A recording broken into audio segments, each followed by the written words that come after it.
welcome to The View According to You.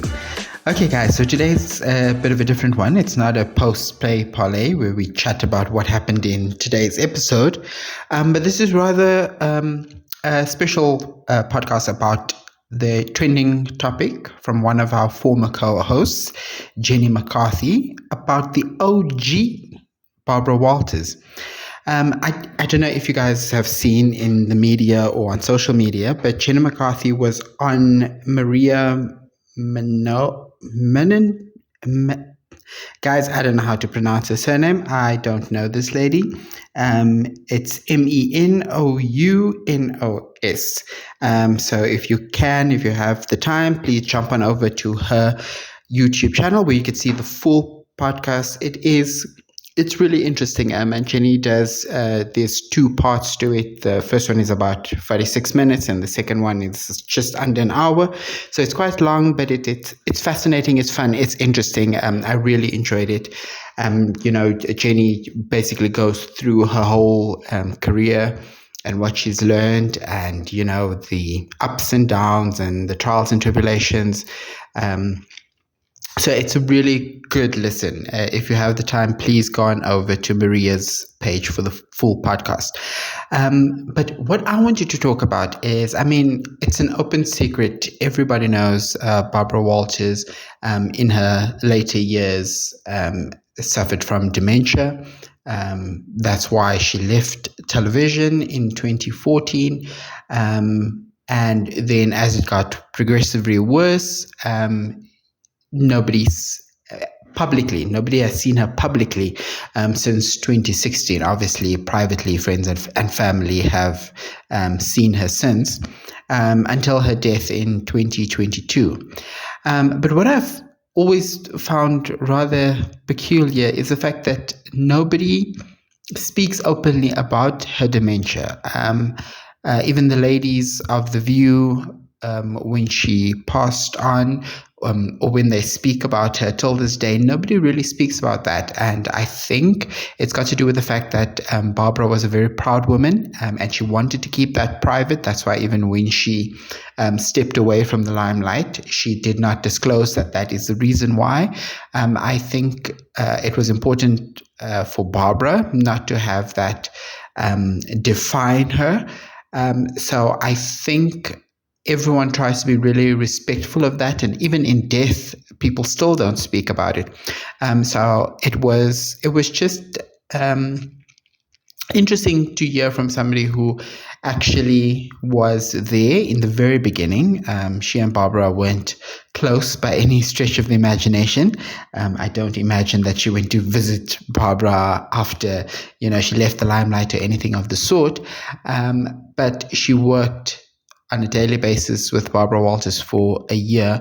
So it's interesting to hear from someone who had that relationship with her about the signs in the beginning. Let Jenny tell us in her own words. Let's take a listen. I was hired to bring pop culture, which is what I was doing on VH1, to The View. They got rid of, at the time, Joy and Elizabeth, because they called them too polarizing at the time. They wanted to do a flip of the whole show and be like, let's lighten it up. Let's lighten up The View. Let's bring Jenny on for a pop culture buzzy girl that is more fluffy. And that is my speed. And then a week into hosting The View, Barbra Walters, I had mentioned something about Katy Perry, who Barbra just interviewed on her 10 most famous people of the year thing. And she said, who?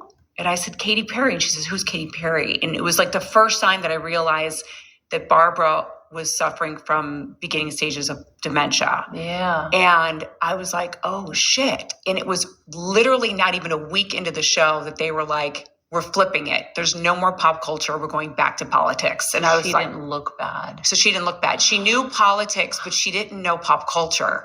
And I was like, well, I'm screwed here. Yeah, I'm just going to pause it right there. So that was interesting because I didn't know, and maybe I just forgot because I did read the book, what was it, Ladies Who Punch, all about the View. But I don't remember, and again, I could have just forgotten, but I don't remember them revealing that that was the reason for the switch in the tone of the View, because that was the understanding when Jenny joined. The understanding was it was going to be a much lighter show, less politics heavy, and then all of a sudden it switched back to politics. I personally never knew whether that was because the ratings were tanking with the lighter feel, or what exactly was the reason for that switcheroo. But now, with this information, the fact that it was to protect Barbra, because Barbra lived in politics, she understood it, and she knew it, and she could, without even thinking twice, she could speak on politics. But pop culture, the new information, the ever-changing environment that is pop culture, to protect her, so that it does not become apparent that there's something wrong going on, they switch to what she knows, which is politics. I thought that was really interesting, and gave me a different perspective on sort of why, so many times there's changes to our show and we don't always understand why they make the changes that they do. And it's not always to do with ratings, or not always to do with, some executive backlash, or some powerful person that is not happy with what's being said. But rather sometimes it's to protect one of their own, which I actually thought was, it was commendable, and I really respected it. Jenny then went on to speak about the firing, and the fact that, it was a whole bunch of people. I think she said it's like 10 people that were fired at the end of that year. And I thought it was funny how she described when she had to announce it. Now, this is not new information, but I do think that it was the way in which she told it, and to hear it from the horse's mouth was just entertaining in the least to me. So let's take a listen. When the season was done, it was a mass casualty firing. So they asked us all to hang back in our dressing rooms, like from Whoopi to Sherry to me. At the end of a day? At the end of this whole season. Okay. This is so the final day, you guys are going to go off to your vacations, and that's when they let you know, da-da-da-da-da. And everyone was like, oh, Jenny's getting the axe. You know what I mean? I'm like, please God, because I can't do this. And all of a sudden, Sherry gets called a phone call and she's fired. And she comes in my dressing room and she's hysterical. And I'm like, oh my God. And then producers start crying in the hallway because they're fired. Bill Getty was fired. Like, everyone was getting fired. And I'm like, what the fuck is happening? Whoa. And then they came into, my agent called me and she's like, you were next on the list. So they got rid of me, Sherry, Bill Getty. Bill Getty asked to stay on one extra year, like as a sideline. He didn't want to go with the whole group. But there was, I don't know, maybe 10, 11 essential people that were just let go. And I felt bad for Sherry, because Sherry gave so much of herself into that show, whereas I was kind of like, just getting on another job. But other than that, and then I did something awful, can I tell you? But Yes. So great. So they said to us, and me and Sherry, they're like, okay, we had 2 more weeks before we get to go on vacation. Mm-hmm. And they said, you have to finish out these 2 weeks on camera Professionally, if you want to get paid. So we're like, well, gee, we're unemployed now. And in order to get paid, we have to kind of pretend like we are voluntarily leaving. And that because they didn't want it to look like you got fired. They didn't want to look like it was a mass firing. Yeah, no. Oh. So we go out on the show and I say, I just, they wanted me to, because it was such big news, they wanted me to say, we love you guys, but me and Sherry decided to leave. Mm-hmm. We're not going to be here next season. And Sherry couldn't speak. She's like, Jenny, you have to do it because I'm just going to cry. And I was like, no problem. So I said, hey, everybody. And we're sitting at the table with everybody. I'm dead. I can't wait. And I go, I'm sure you guys heard about Sherry and I no longer being on the show. And everyone's like, the whole audience is like, no, yeah, boo, boo, boo. And I go, well, we decided to stay. No, you didn't. I sure the hell did. And the whole audience erupted in applause. They're standing up going, woohoo. And I just let it ride. And I see the producers, and I just see Sherry slow motion look at me like, no, you just didn't do that. And I let it sit, and I just let the applause keep going. Bill Getty off to the side was kind of like smiling a little bit. Yeah. I'm just like, because I want everyone to hear it. Like, people liked me and Sherry. Yeah. They enjoyed us because we tried our best to keep it light and fluffy. Plus, we held on to each other backstage when we get yelled at and stuff. So I let it die down, and I said, unfortunately, I'm just kidding. I'm so sorry to do that to you guys, but we are moving on and da-da-da-da-da. But it felt so good. Oh, my God, I just love it. rub it in a little bit. So like I say, none of that was new information, but I found it so entertaining to hear from the horse's mouth, and I can just see and hear the giddy, playful little, vindictive is a strong word, but just a little, get back, a little jab at the higher ups when she did that.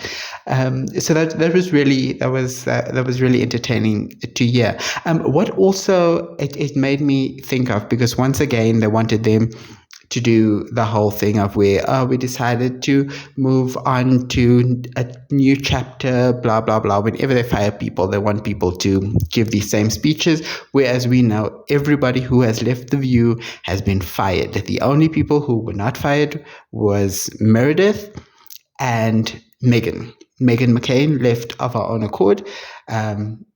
Even that, some say, did she jump before she was pushed? We don't know.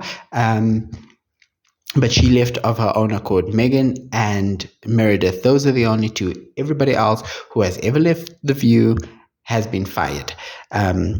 So we know that speeches that they give whenever they pushed out. But it also made me think about, when it happened to Elizabeth Hasselbeck. When she spoke about what Barbra did, after she was fired, Barbra knew that she was stressing in terms of what she's going to do now for work. And Barbra was the one who actually called Fox News on her behalf and told them what a great asset Elizabeth would be, and what a pleasure she is to work with. And that's what gave her the opportunity to move on over to Fox. And then, she hosted Fox and Friends at Fox for a while. But that was, it's just sort of, you hear a lot about the fights and, the disagreements at The View. But through all that, there's still sort of a camaraderie through it all. And a sisterhood, which I think is not celebrated enough. We hear these stories, but it doesn't always hit the headlines like the catfights do. Whether it's things like how Rosie helped Sherry when it came to her contract negotiations, and then Sherry helped Sunny when it came to her contract negotiations, sort of that paying it forward and looking out for each other. I think that's beautiful. Even in this, you heard Jenny briefly mention, like, when she and Sherry used to get shouted at or get into trouble, they used to console each other, have each other's backs behind the scenes. So I thought that was beautiful. It was So the whole thing, it was interesting, it was fascinating, it was beautiful. What I will do is I'll put in a link in the description for Maria Menounos, I think is how you pronounce her surname, for her page, so you can go watch the whole interview, go to her page, like it, support it. It really was well done. Jenny was really very candid in that interview. All right, guys, that's it for today. Let me know what you thought about Jenny McCarthy revealing when she first started to understand that there was something more to it with Barbara. All right, guys, have a good one. Until next time. Bye.